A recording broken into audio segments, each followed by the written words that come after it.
In COP26's second week, Tzu Chi's UN delegation held a press conference on the topic of loss and damage incurred by climate change in South Asia and Africa. They also provided specific measures to mitigate climate change impact.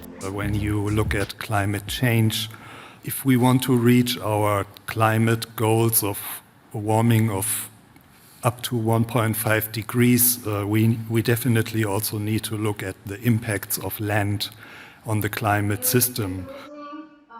What I see by attending all these COPs is that actually civil society is very, very motivated and very concerned about this issue. And it's no longer something which is being just discussed by academics and behind closed doors. So I'm very happy that at least the civil society and the young people, they are very, very eager to see some change happening. But the flip side of things is that we don't see enough real action and real decisions by the decision makers. In Southeast Asia, we have been facing a very significant challenge of land and forest fires, and these fires are causing very massive greenhouse gas emissions, estimated up to 2 billion tons of CO2 equivalent. We have sea level rise, we have increasing storms and typhoons affecting people. So hopefully from this meeting we will get resources in loss and damage, and then it will be made available to those in the region affected by climate change.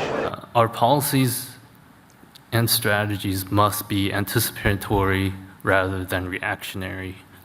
And we must use real technical solutions, real strategies, and with a close working relationship with local communities. Tzu Chi is helping local communities in that village in Zimbabwe to adapt to a drought situation where they can't even grow food in most of the cases.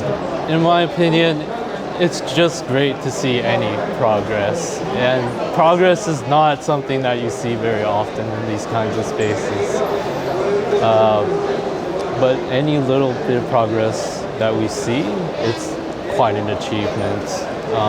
And I come to COP every year. It's a space where we could actually come together to solve a problem.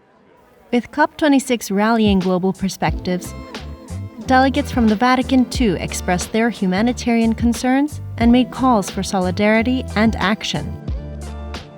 I come here as a messenger of Pope Francis as part of the Vatican delegation to COP26. And Pope Francis last Sunday on 31st of October at the beginning of the COP said, we need to listen to the cry of the earth and the cry of the poor. And another cry, if I might add, is the cry of the youth and young children.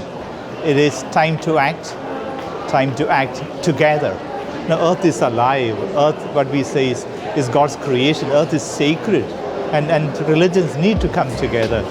For the past week, 1,800 NGOs and 25,000 people, coming from upwards of 200 countries, attempted to seek consensus at COP26. As to how to implement positive change, that's something we as global citizens must decide together.